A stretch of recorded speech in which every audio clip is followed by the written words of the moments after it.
So if you've decided to open up your relationship, what are some things to watch out for as you go forward? I'm here with Erica Capin from the Open Photo Project, and I'm Kathy Martulli from the IntimacyDojo.com. Thanks for being here, Erica. Thank you for inviting me. That's so much fun. I love talking with you.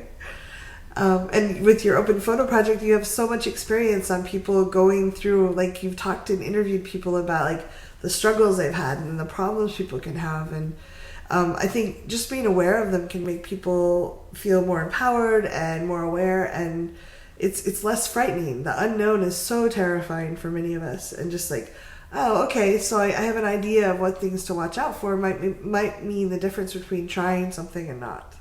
Yeah, it's so true. And I really, with the Open Photo Project, one of the questions I sometimes ask people is, were you always not monogamous? And if so, how did you get into non-monogamy? So, you know, that's often a really interesting kind of origin story about people, and that often brings up things maybe that were a complete train wreck in the beginning, or, you know, or went super great, and like why both of those things happened. So definitely there's things to look out for sure. Yeah. One of the things I like to tell people, like I coach a lot of people that are either questioning like whether they should open up, or they're already in open relationships, and I encourage them to set really clear boundaries and try them for a couple weeks. And to watch out for creep. So it might be that we've agreed that we're going to have, and people can set the boundaries longer if they want. But one couple I was working with, they said for a month they were going to have one date a week, and they were going to talk about it. And then it was like, well, we might have 2 dates. One of the partners was like, I'm going to have 2 dates this week. And then it was with someone else. And then it was 3, and like within that month it escalated, so it was almost like 5 nights a week he had fallen in love with this other person, and it didn't build trust, and it was always just a little bit worse. So the other partner was kind of like, I don't know what to say. I feel like I'm being selfish if I say no, but it's important to keep everybody feeling safe if you can, and building that trust over time. So the creep of like, you know, whatever the agreement is, like it's so many, like if you agree to 3-hour dates and it's all of a sudden overnight within the... At first I thought you meant like creepy people. Oh, no. But no, I totally understand what you're saying now. Like, you don't want to just slowly push the boundary to the point where you're not honoring it at all. Right. Like my cat, I tell her, no, you cannot get on the table. But if I'm eating something really good, she'll try to like, okay, I'm just going to take this little bit off your plate when you're not looking. Yeah, I mean, no matter how confident and strong you are in your relationship, you want to feel like your partner can honor their word to you, right? To feel safe and strong in a relationship. And especially if 2 people are opening a previously monogamous relationship, you know, they're not going to want to hurt each other. They're also going to be excited about things. Yeah. And if they've been together for a while, it might feel like your partner really well, and it's exciting to get to know someone else. Yeah, and that is definitely something people could do accidentally without necessarily realizing it, kind of in the heat of the moment of like, whoa, this is fun. Oh, the new relationship energy. I'm excited. So like, to be really careful of that.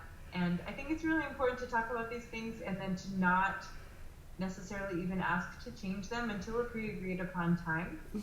Because it's almost like, you know, you don't want to ask for consent when the person's not ready for it or something. You know, you don't, like if 2 people go to a sexy play party or something, you know, it's good to negotiate what's okay before you go. Yeah, you're not in the middle of the party. Say, hey, I know we said that we weren't going to have sex with anyone else, but this person right here is about ready to jump me, okay? Yeah, it's all the pressure and in the moment. Yeah, and that's really a lot of pressure, and that's really not necessarily going to be an honest, enthusiastic, or confident yes. Yeah. So checking in like designated times and really seeing how it's going, and not creeping. Creeping, yes. I think it's also important to, if you see lies creeping in or silent, like, and we were talking just before this video, some people don't ask, don't tell for relationships, and everybody can set what they want to hear about themselves. I personally don't like that. I want to be able to talk about anything with my partner. But if your partner's suddenly getting quiet or secretive or not sharing things, there might be something off there. Yeah.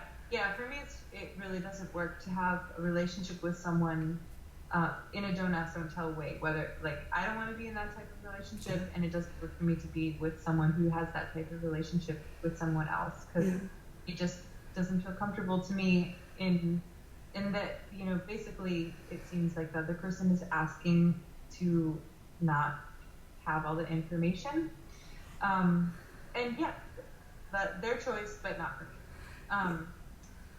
Another kind of totally separate thing that I've heard people share is, in fact, I think it was one of the very first people I ever interviewed and photographed with the project, but it's not always equal in both people getting dates and going out with people.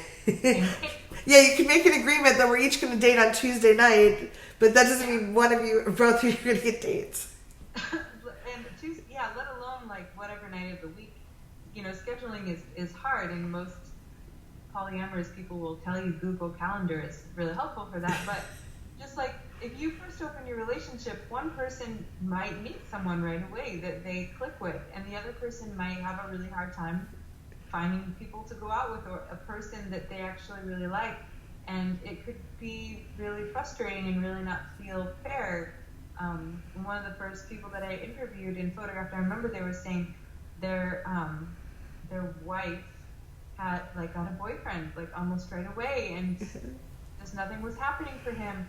And then a year or two later, he met someone. Yeah. And the way he put it, I believe, was I had so much money in the bank. All the same dates. Yeah, but then his wife, while he had been going through and working on things maybe around jealousy or feeling different challenging emotions and talking them out, she hadn't been necessarily having. So she had to face all this other stuff. She had to face all these things on a different timeline than he did. So that can also be challenging in its own way. Yeah, we've had a couple people write into the YouTube channel, and in both cases it was the male partner who would push to open the relationship, thinking that he was going to have all these dates, and then his wife was getting all the dates, and he was like, "This is not okay." Yeah, totally. Yeah. And so I think it's an interesting thing that kind of envy of your partner having a good time is a real thing that can happen, and not even necessarily I'm jealous that I'm going to lose them to this person they're on a date with, but it might be more likely I wish I was having fun again. Yeah. Why didn't someone want to go out with me, or why didn't I find someone I wanted to ask out? Yeah, and those feelings are hard and can bring up vulnerability and stuff. So I think those are things just to watch out for. Yeah. I think it's really good to check in with your partner. Sometimes, if you've been gradually opening things up and things are going smoothly, it can be really easy just to assume, hey, we've got this now. But it's sometimes the little things that hit home, and it's if you're not checking in, there's no way to know and address the issues. Especially when you're trying to balance a lot of things, it might be good to have Thursday nights. We have a date, and we're going to go out and have a nice dinner, and we're going to talk about what's going on between us. Yeah, keep appreciating your partner that you are opening your relationship with, in addition to your new partners that you are, perhaps having that new relationship buzz about. But make sure to keep nurturing your longer. Both of them. Yeah, and don't make any big decisions while in the thralls of new relationship energy. Yes, or without checking with your partner. What? Or without checking with your partner first, your main primary. Yeah. Honey, I'm going to Aruba next weekend. You're going to watch the kids. Bye. Right, yeah. So these kind of things can happen when you're a little bit just blinded by that endorphins, I think. Yeah. Dopamine, which chemical is it? Dopamine and oxytocin. I believe oxytocin is the falling in love. Oh, yes. Touch induced. So. Yeah. Things are very real. Yes, they are. Any other thoughts you want to add to this? Not off the top of my head. Great. Well, if you have any questions or thoughts or things you want to add, please leave them in the comments below. We always love hearing what you have to say. Yeah, absolutely. Thanks, Erica.